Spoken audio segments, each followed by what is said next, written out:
오늘 말씀은 마태복음 16장 1절에서 20절까지의 말씀입니다. 오늘 말씀에는 세 가지 사건이 나오고 있어요. 바리새인과 사두개인들이 와서 예수님을 시험하기 위해 표적을 요구하는가 하면 늘 주님과 함께 있었던 제자들조차도요, 예수님의 말씀을 이해하지 못하고 오해하는 장면이 나옵니다. 예수님은 자신에게 늘 적대적으로 나오는 종교 지도자들이나 아무리 함께하고 가르쳐도 말씀을 도무지 자신들의 한계를 넘어서지 못하는 제자들을 보면서 참 마음 답답하셨을 것 같아요. 얼마나 답답하셨을까 하는 생각이 듭니다. 그런데 마지막에 이런 예수님의 한숨을 단번에 날려보내는 사건이 나오죠. 베드로가 예수님을 주는 그리스도시요 살아계신 하나님의 아들이십니다 라고 고백하는 장면입니다. 이 세 가지 사건을 통해 우리에게 주시는 말씀을 살펴보려고 하는데요. 먼저는 예수님이 표적입니다. 그런데 이 예수님 외에 다른 표적을 구하는 것은 불신앙이다라는 것입니다. 오늘 1절 말씀 볼까요? 바리새인과 사두개인들이 와서 예수를 시험하여 하늘로부터 오는 표적 보이기를 청하니. 바리새인과 사두개인들은 이미 예수님이 곳곳을 다니며 행하시는 일들이 무엇인지 익히 들어왔고 또 보기도 했어요. 그리고 오늘 우리가 읽은 말씀 바로 앞에 15장의 마지막 부분을 보면 떡 7개와 물고기 2마리로 4,000명을 먹이신 장면을 볼 수 있습니다. 사실은 보고도 믿기 어려운 기적이었잖아요. 그 이전에 오병이어 사건도 있었고요. 그러니 예수님에 관한 소문은 일파만파 퍼졌을 거예요. 그리고 아마 이 놀라운 기적 때문에 또다시 지금 이 종교 지도자들이 예수님께 나왔는지 모르겠어요. 이런 상황 앞에서 지금 바리새인과 사두개인들이 예수님께 와서 시험한다라고 얘기해요. 그를 시험해보고 싶은 거예요. 그러면서 시험하는 말이 무엇이냐면 하늘로부터 오는 표적을 보여달라라고 얘기해요. 정말 하나님이 보내신 구원자인지 증명해 보이라는 말입니다. 내가 진짜 하나님이 보내신 사람이야? 라고 지금 묻고 있는 거예요. 사실 이제까지의 모든 이적과 그가 선포한 말씀으로도 예수가 그리스도다라고 하는 사실은 차고도 넘칩니다.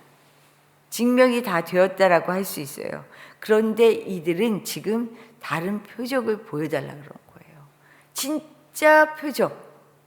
더한 거 보여줘봐. 증명 좀 해봐. 라고 얘기하는 거죠.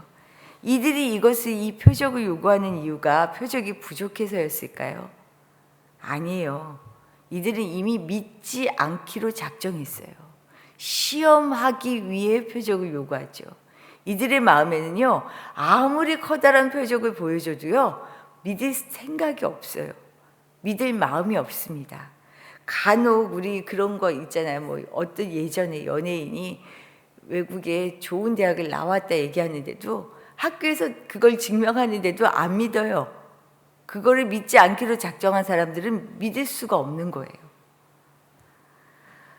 믿지 않기로 작정했기 때문에 어떤 표적으로도 그들의 마음과 태도를 바꿀 수가 없습니다. 오히려 예수가 그리스도가 아니라는 것을 끝까지 증명해 보이고 싶은 거예요. 이들의 마음에는. 그래서 예수님을 시험하는 거죠. 이들의 마음을 이미 꿰뚫고 계시는 예수님. 이들을 보며 어떤 마음이셨을까 싶어요. 어떤 마음이셨을까?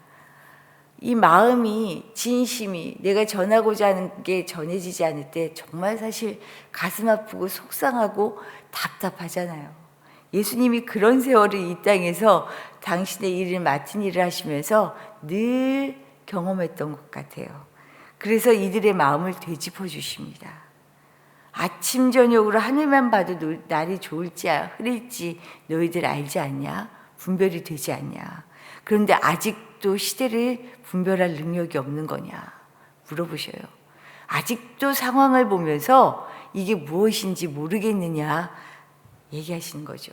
그러면서 이들에게 뭐라고 얘기하냐면 악하고 음란한 세대다라고 얘기해요.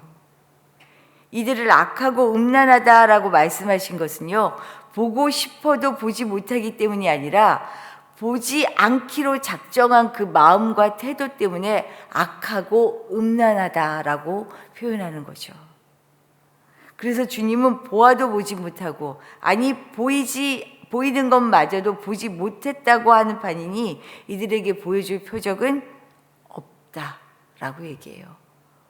십자가와 부활, 즉 요나의 표적 외에는 내가 너희들에게 보여줄 표적이 없다. 보여줘봐야 아무 소용없다라는 것을 알고 있다라고 지금 얘기하시는 거죠. 예수님이 표적입니다. 그것을 능가하는 표적은 없습니다. 그분의 말씀, 그분의 성품, 그분의 기적이 모두 이전에는 볼 수도 알 수도 없는 거였어요. 그런데 내가 경험하고 아는 범위를 넘어선 것이라고 해서 불편하게 지금 여기고 있는 거죠. 이런 분이 없었잖아요, 이전에.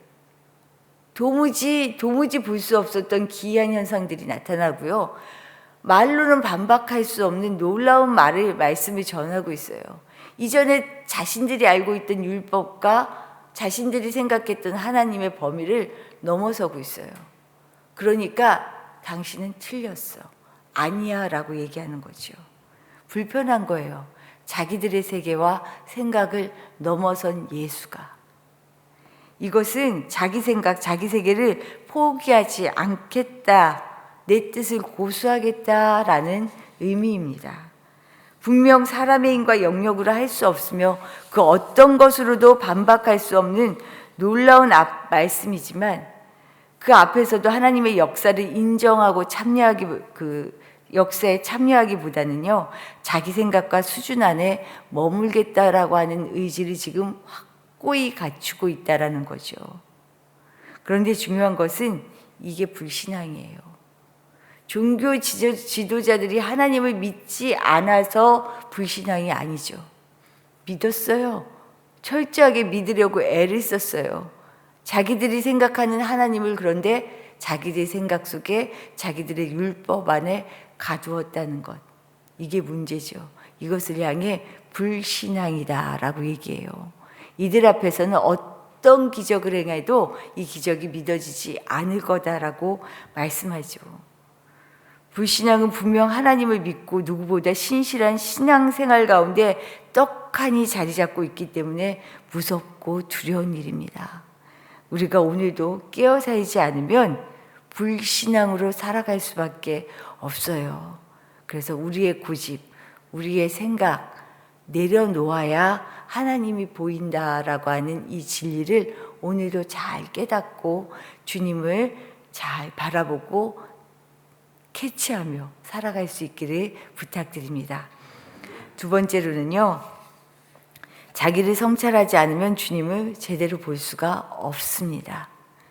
바리새인과 사두개인들은 의도적으로 예수님을 거부했지요. 그랬다면 예수님과 함께했던 제자들은요, 그들의 아둔함 때문에 이 아둔함에 가려서 주님을 보지 못했어요. 사실 안타까운 것은 종교 지도자들의 불신앙은 물론요, 마음은 있어도 말씀을 제대로 성찰하지 못하는 무지함 역시 주님을 보지 못하게 하기 때문에 이게 참 안타깝고 두렵다라는 생각이 들더라고요. 예수님은 의도적으로 주님을 시험하기 위해 표적을 요구한 바리새인 그리고 사두개인들과 언쟁을 하셨죠. 그 이후에 이들과 헤어진 후 제자들과 따로 움직일 때 말씀하셔요. 바리새인과 사두개인들의 누룩을 주의해라. 이들 보고 얘기했잖아요. 악하고 음란하다. 이들은 봐도 믿지 않으려고 한다라고 얘기했잖아요. 그래서 이들을 주의하라. 이들의 누룩을 주의하라라고 말씀하셔요. 그런데 이들의 이 말씀은 다른 뜻이 아니었거든요. 이 악한 마음과 태도를 보시면서 이들의 가르침에, 이들의 교훈에 주의해야 한다. 속으면 안 돼. 잘못했다가 이들의 말에 속아서 아주 눈덩이처럼 하나님의 말씀을 잘못 이해할 수 있어 라고 얘기하는 거거든요. 이 말씀이 12절에 있어요. 우리 오늘 읽은 말씀 12절 말씀 볼까요? 12절 말씀입니다. 그제서야 제자들이 떡의 누룩이 아니요 바리새인과 사두개인들의 교훈을 삼가라고 말씀하신 줄을 깨달으니라. 바리새인과 사두개인들의 교훈을 삼가해라, 조심해라 라는 말인데 사실 앞에 지금 오해했다는 얘기예요. 제자들은 예수님의 말씀에 자신들이 챙겨야 할 떡을 깜빡하고 챙기지 못했거든요. 이것 때문에 예수님이 이거 챙기지 못했다고 타박하나 봐 라고 오해한 거예요. 이 모습을 보신 예수님 너무나 답답하셨죠. 도시락 챙겨오지 못한 게 문제가 아니었는데, 우리 예수님이 이거 해결 못하실 분 아니잖아요. 오병이어의 사건도 보이셨고요, 칠병이어의 기적도 경험했어요. 또 스스로 나는 생명의 떡이다 라고 말씀하셨어요. 그 예수님을 곁에 두고도 제자들은요, 누룩의 말씀을 떡으로밖에는 연결하지를 못하는 거예요. 자신의 관심사와 필요에 갇혀 있으니까 그 이상을 들을 수가 없는 거예요. 아무리 하나님의 나라를 이야기해도요, 내 관심이 땅에만 있으면요, 하나님의 나라를 이해할 수가 없는 거죠. 그 가치와 의미를 깨달을 수가 없다는 거죠. 그래서 같은 말씀을 보면서도 내가 바라는 세상의 가치와만 연결시켜서 우리가 얼마나 하나님의 말씀을, 큰 말씀을 요만하게 만드는 경우가 많아요. 그 하나님의 말씀을 깨닫지 못하고 어떻게 하면 그 말씀으로 이 땅에서 그냥 내가 잘 먹고 잘 살까, 여기에 갇혀버릴 때가 너무 많잖아요. 늘 그러잖아요. 야고보와 요한이 그래서 그러죠. 하나님의 말씀을 들었는데, 하나님의 나라를 그렇게 선포하는 나라를 들었는데, 하나님 그 나라에서 나는 오른쪽, 내 동생은 왼쪽 있게 해주세요. 관심사가 그렇게 되었잖아요. 나를 성찰하지 않으면 오해와 영적인 무지 깨달을 수가 없습니다. 내 그릇에 하나님의 말씀을 가두는 미련한 사람이 된다는 거죠. 이게 참 겁나는 일이잖아요. 그래서 날마다 말씀을 보며 기도를 통해 말씀의 거울 앞에 나를 비추어 보는 훈련을 우리가 지금도 하고 있는 거고요. 필요한 거고요. 나에게 하나님을 맞추는 사람이 아니라 하나님께 나를 맞출 수 있는 것, 이것이 정말 핵심이 아닌가 다시 한번 돌아보게 됩니다. 이런 점에서 오늘 베드로의 고백은요, 내가 바라는 구세주가 아니라 참 예수님을 만날 때 할 수 있는 고백이었기 때문에 예수님이 그렇게 기뻐하신 거예요. 그렇지, 이거지. 그래, 이거야. 모든 이들이 예수님을 향해서 세례 요한이다, 엘리야다, 예레미야와 같은 선지자다, 그동안 자신들이 들어왔고 보아왔던 여기까지로 예수님을 생각했어요. 그런데 이때 베드로가 얘기하잖아요. 주는 그리스도시요 살아계신 하나님의 아들입니다. 사실 베드로가 이 고백을 한 이후에도 얼마나 많은 실수를 해요. 나중엔 결정적으로 십자가에 달리신 예수님 난 모른다고 3번이나 부인했어요.